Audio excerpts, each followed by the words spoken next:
Today we're going to look at the Dragonfly, the newest model from Bugaboo, that we've been trying to get our hands on all summer since it was off the market for a couple months while undergoing safety modifications. And during that time, we've accumulated a rather hefty list of questions about the model. So many, in fact, that, though we have taken many of them into account when working on this review, we'll also be releasing a separate Dragonfly Q&A video so that we can be sure to cover everything.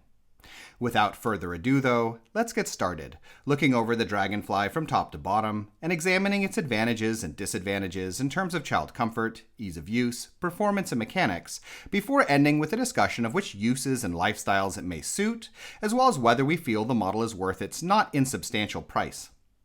And starting out with some stats, the Dragonfly clocks in at just under 8 kilos with the seat, or just under 10 with the bassinet, and folds down to 36 by 52 by 90 centimeters with the seat attached, or a slightly slimmer 32 by 52 by 90 with the bassinet. It can take 22 kilos in the seat, and 10 in the underslung storage basket. Looking at child comfort, the Dragonfly seat has a decent length, 101 centimeters for the sitting surface, which is only 3 centimeters shorter than the Fox, and 116 when taking into account the distance to the front frame. But it's also, unfortunately, a bit on the narrow side when it comes to width, measuring only 27 centimeters like the Donkey. And as a result, I would say that the model will be optimally comfortable for most children up until around 3 years old or so. It will fit an older child as well, though is apt to be a tad cramped, in particular as a result of the model's sidewalls, which are great when your child is smaller, for adding arm support when napping, but which makes the seat a bit tighter for an older toddler. And a second, admittedly little peeve for me when it comes to older children, is that the Dragonfly doesn't exactly have a proper footrest on the front frame, which means that the textiles at the front of the basket may get a bit gross over time. As far as other aspects of the seat go, the model has a decently upright position and a near-flat recline, including both a 56 centimeter backboard and an 18 centimeter leg rest, which is decent for length, though I do kinda wish it were built with metal like the Butterfly. The textiles have that typical Bugaboo feel, being both well padded and decently durable, while the canopy provides decent sun coverage, provided that it's fully extended. As far as the bassinet goes, it's acceptably large in comparison to the wider market, measuring 78 centimeters in length, 33 in width, and 22 in depth. It has feet for setting down stably on the floor, though note here that it's not, at least by US standards, approved for overnight sleeping. For ventilation, the bassinet has both the peekaboo mesh panel in the canopy, as well as a larger openable panel at the head. Moving on to parent comfort, the Dragonfly's handlebar is adjustable between 95 and 105 centimeters in height. The shopping basket is quite long and acceptably accessible, with the easiest point being from the front with the seat reversed. In addition to the main basket, the model also comes with a removable carry bag at the rear that can alternatively be hung from the handle. Though note, if you do this, that it's important not to overload it, as there are potential longevity issues with the handle in my opinion that I'll explain in the mechanics section. When it comes to folding, Bugaboo has done their usual thing of aiming to wow with the mechanical wonder of the folding process, whereby folding or unfolding the model can be accomplished with one hand, and the seat and bassinet niftily appear to fold down of their own accord, and with the bassinet even collapsing flat as well as pulling upright when unfolding like magic. As someone who's spent a lot of time repairing Bugaboo models, I must admit, I'm immediately enamored with this sort of thing, though I would note here that such a setup necessarily involves a certain degree of mechanical complexity. And, in addition, as with some past Bugaboo models, getting the fold to work smoothly requires a little practice before one learns how to do it correctly. And on top of this, there's also one point during the folding process where the handle must be extended to its maximum height straight upwards to a height of 137 centimeters, which may definitely be uncomfortable for shorter parents. When folded down, the Dragonfly is decently lightweight, at least with the seat, has a stable standing fold, and there's even a shoulder strap if you need to carry the model around. Though, all that being said, this is not the smallest folding stroller out there, due to the model's height, and it is, unfortunately, really more comparable to larger full-sized models when thinking about trunk space. As far as the overall feel of using the Dragonfly is concerned, Bugaboo models have a rather distinctive feel all their own in my opinion, that's lightweight, with well-fitted components, and a lot of effort taken to make the activation mechanisms as intuitive as possible, such as, for example, the use of only a single button for adjusting the leg rest, memory buttons for removing the bassinet, and a flip-flop friendly ballpoint brake. Though I'd note here that in at least one case, the removal of the seat unit, the seeming desire to make the seat removable without the use of a locking mechanism at all has created a process whereby one must fold the whole seat frame together, meaning that the frame cannot be reversed with your child sitting in it, and then pulled out from a rather exact angle, which can be a bit fiddly in my opinion. As far as driving goes, the Dragonfly has okay-sized wheels for a model of its sort, 6.7 inches in the front and 8.3 in the back, and sufficient central and front wheel suspension for tackling most cobblestones, broken sidewalks, easier parks and gravel, and the like. At the same time, though, the chassis is quite long, and with an older child in the world-facing position, the Dragonfly is definitely on the heavier side for tipping and steering, which is fine if we're talking smoother American suburban conditions, for example, but less comfortable for conditions rougher than this, such as older European cities. Alright, let's move on to the mechanics of the Dragonfly then, starting off with the handle, the folding system, and the general structure of the chassis, where the handle buttons are connected to a pair of relatively long wires that run down within the handle arms to contract a pair of pins responsible for locking handle height at varying elevations.